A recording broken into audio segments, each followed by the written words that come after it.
We'll begin by creating a new file. We press Ctrl+N and the new dialog box appears. Set the image size to 12 centimeters by 12 centimeters. Make sure the resolution is set to 72 dpi and click OK. Let's select the Brushes palette. To load a set of custom brushes, we click the black arrow on the right side of the palette. We now see a flyout menu. Let's select Load Brushes. And the Append Brushes dialog box appears. This box works the same as the Open File dialog box. We click the Look In drop-down arrow and select the C drive from the list. Now we click Adobe, Photoshop, then Brushes. Finally, we'll select the Assorted ABR file. Then click Load, and the new brushes are loaded. The first brush is shaped like an eye. To see the rest of the brushes, we scroll down the brush palette and see brushes in the shape of a deer, a duck, circles, stars, and many others. These are just a few of the brushes that come with Photoshop. Let's double-click the eye-shaped brush, then change the spacing to 200%. By increasing the spacing, the image we paint will be more spread out across the canvas and recognizable. Click OK. Select the Airbrush tool, and we are ready to use this brush to paint inside the new image.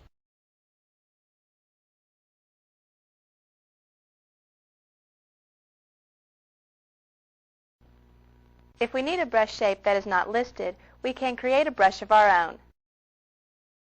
We open the File menu, then select the Open command. From the C drive, we'll select the Learn folder. Then double-click the Planet JPEG file. To create a brush from this image, we must first define the area for the brush by making a selection. For this procedure, click on the rectangular marquee tool. We click and drag across the image to select it. Then we click the black arrow in the brush palette to display the flyout menu. Finally, select Define Brush from the flyout menu. We scroll down the brush palette and see the new brush. Let's double-click this brush. We want to change the spacing for this brush to 350%, so we enter 350% in the spacing box. And click OK. Select the Airbrush tool again and bring the untitled image to the front by clicking on it. Now we can use this brush to paint inside the new file. If we want to use this brush at a later time, we can save it, then load it the same way we loaded the assorted brushes. To save the brush, we click the black arrow in the brush palette. Then from the flyout menu, select Save Brushes, and the Save dialog box appears. We'll save the brushes in the Learn folder, so we leave it selected and type New Brushes for the file name. Notice the file extension ABR, which stands for Adobe Brush. We click Save, and the file is saved.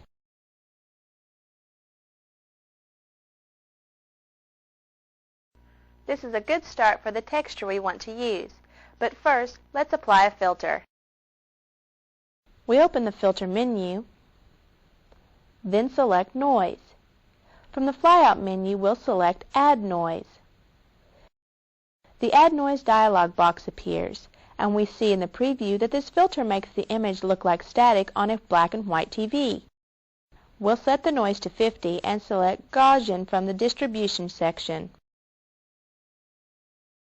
Gaussian distribution causes a more random, natural distribution of the noise.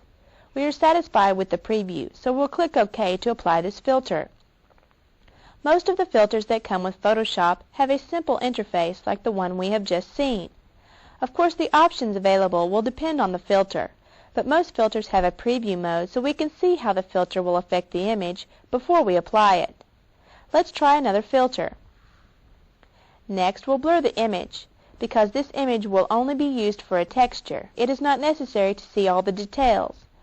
First, Open the Filter menu and select Blur. In the flyout menu, we see there are several types of blur filters available. Let's select the Motion Blur. In the Motion Blur dialog box, we can adjust the angle of the blur and the distance. We'll set the angle to 45 degrees. Now let's adjust the distance. This affects how far the pixels will be blurred. The greater the distance, the faster the image appears to be moving. We enter 45, and the preview shows us that the image is no longer distinguishable. This is blurred a little bit too much for this application, so we'll lower the distance to 10 pixels. And click OK to apply the filter. Finally, we add one of the most popular filters, Emboss. From the Filter menu, we select the Stylize option. Then select Emboss from the flyout menu.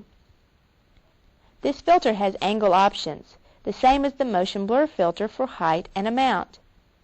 Let's begin by adjusting the angle. If we were to drag the angle, you would notice how the image changes to reflect the angle of a simulated lift source.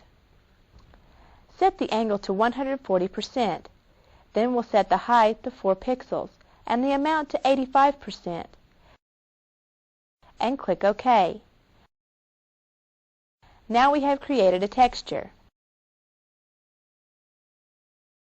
In order to apply this texture to an image, we could either cut the image and paste it into another image, or we could use it as a pattern. Let's learn how to define, then apply this texture as a pattern. To define a pattern, we must first make a selection. We'll select the rectangular marquee tool. Then click and drag to select the area of this texture we want to use as our pattern. Now to define the pattern, we simply open the Edit menu and select Define Pattern. To apply the pattern, let's first click on the Photo 1 PSD title bar to bring it to the front. We'll apply this pattern to the image we have been working on. To do this, we'll select the Astro layer. We'll use the Paint Bucket tool to apply this texture, so we'll select it from the toolbar.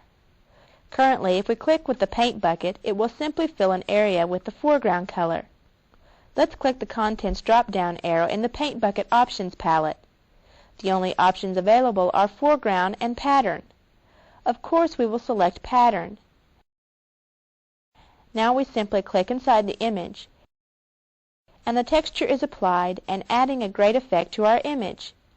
Let's save this image by pressing Ctrl+S.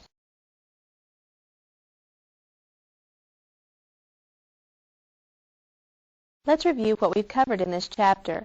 First, we created a new file, then loaded the assorted brushes. Next, we changed the spacing for a brush and defined our own custom brush. We discussed how to create a texture and demonstrated the noise, blur, and emboss filters. Finally, we defined a pattern and applied the texture to the composite image.